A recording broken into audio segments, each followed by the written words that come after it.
জালিগুলো কাটতেছি না, মনের ভিতরে একটা খসসাত খসসাত করে হিঙ্গে উঠতেছে। মানে আমরা তো বাঙালি যেহেতু। আসসালামু আলাইকুম। এই ডগায় 5টা লাউ হয়েছে, 5টা লাউ হয়েছে। সব থেকে এই লাউটা বড়, তারপরে এইটা, তারপরে এইটা, তারপরে এইটা।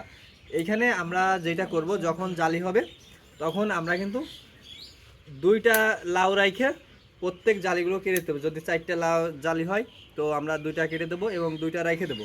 যদি 3টা হয় তাহলে 2টা কেটে দেবো এবং একটা রাইখে দেবো। তাহলে কিন্তু এই লাউগুলো অনেক বড় বড় হবে। দেখেন এই লাউ জালিগুলো আমি কাটছিলাম না বিধায় এর জন্য সাইজটা ভিন্ন ভিন্ন হয়ে গেছে।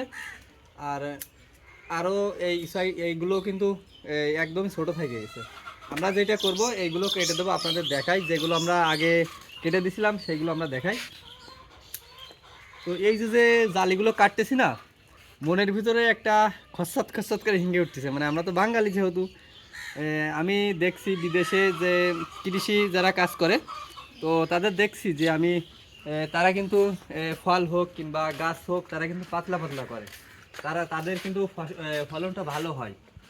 তো এই যে আমি কাটতেছি, আমার পরানের ভিতরে আগের থেকে মানে খসসাত খসসাত করে হিংতেছে। যেহেতু বাঙালি ভাবতেছি যেগুলো কাটা হচ্ছে, ভাবতেছি যে এক একটা যদি 10 টাকাও হয় তো মনের দিক থেকে একটু বেশি মনে হয়। হ্যাঁ, তো এই যে এইখানেও কিন্তু 3টা হয়েছে। হ্যাঁ, এইখানে 3টা হয়েছে। এইখানে আমি একটা রাখবো আর 2টা আমি কেটে দিচ্ছি। এরকমভাবে প্রত্যেক জায়গায় কেটে দিতে হবে।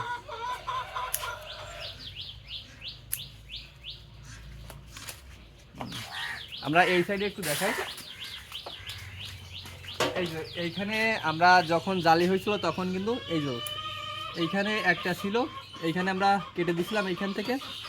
আর এইখানে কাটা যখন জালি হয়েছিল তখন কাটার কারণে মূলত এত বড় হয়েছে। দেখেন কি বিগ সাইজ লাউ। আর মূলত ওইখানে আমরা কাটছিলাম না, মূলত ভিডিও করার জন্য, আপনাদের দেখানোর জন্য মূলত ওইখানে আমরা কাটছিলাম না। তো এইখানে কাটার কারণে কিন্তু এত বড় বড় হয়েছে, দেখছেন। তো আপনাদের লাউ গাছে, যে কোনো গাছে আপনারা লাউ গাছ কিংবা কুমড়ো গাছ আপনারা পাতলা পাতলা করবেন, তাহলে দেখবেন ফলনটা আপনারা ভালো পাবেন।